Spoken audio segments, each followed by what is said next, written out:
Hello. Today on DIY with Chris,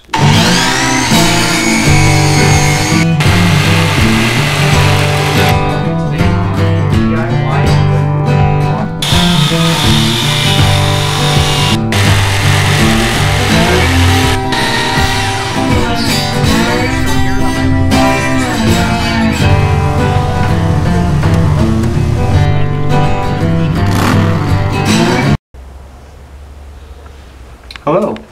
Today on DIY with Chris, we're going to be covering how to make a rocking train.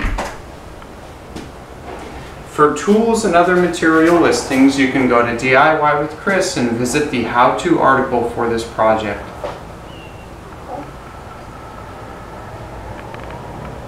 We're going to get started today on a DIY wooden rocking train, and this is going to be modeled after Thomas the Train. What you're going to need for this project is a full board of whatever wood you choose. I'm using MDF, and that's a full sheet, which is 4 feet by 8 feet. You will also need some screws, a couple 15-inch wheels, and some slats that we're going to use for the barrel nose of the train. Everything else should be covered here. We will also add a seat on the back of the train. First off, we're going to start with the template.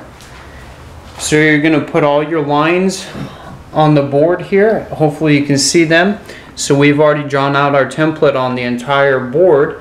After the template's drawn out, then we get to go ahead and get started cutting. So that's what we're going to do at this time.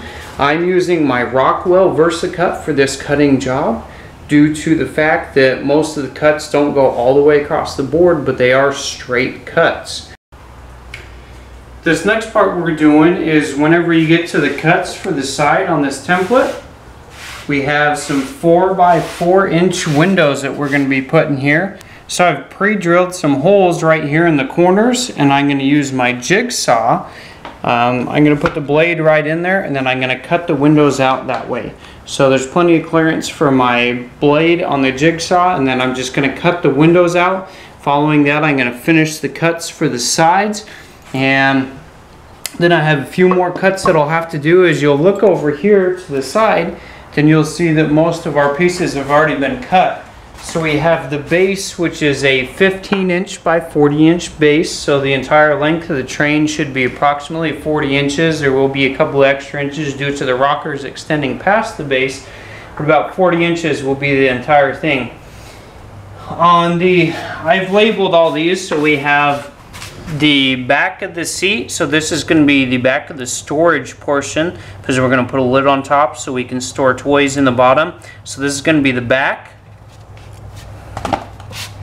You have the seat front. Then you have, for the Thomas the Train edition, the back portion where the child sits is going to be enclosed. So we have one side of the enclosure, the other side of the enclosure. We have the back. And then we have the actual seat that they're going to be sitting on. This next portion we're going to be doing is cutting the angles on our pieces. So as you can see here, I've already cut a 45-degree angles, and these are for the seat. So I'm going to be cutting the 45-degree angles for the seat and also for the cabin for the train. So for this, I'm using my Chicago sliding miter saw.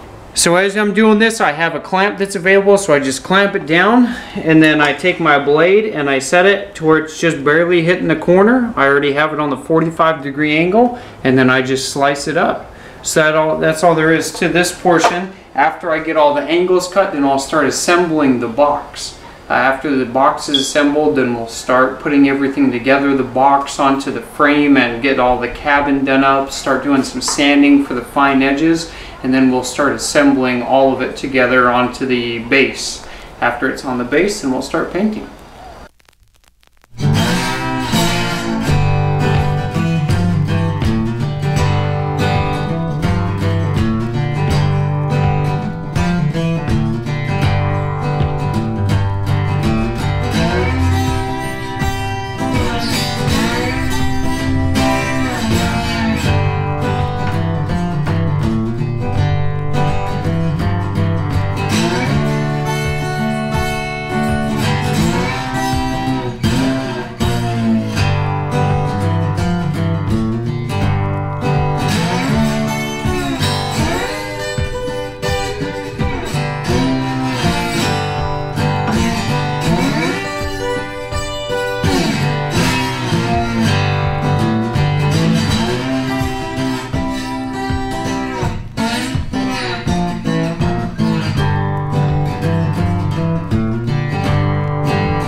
DIY with Chris, giving you the tools to do it yourself.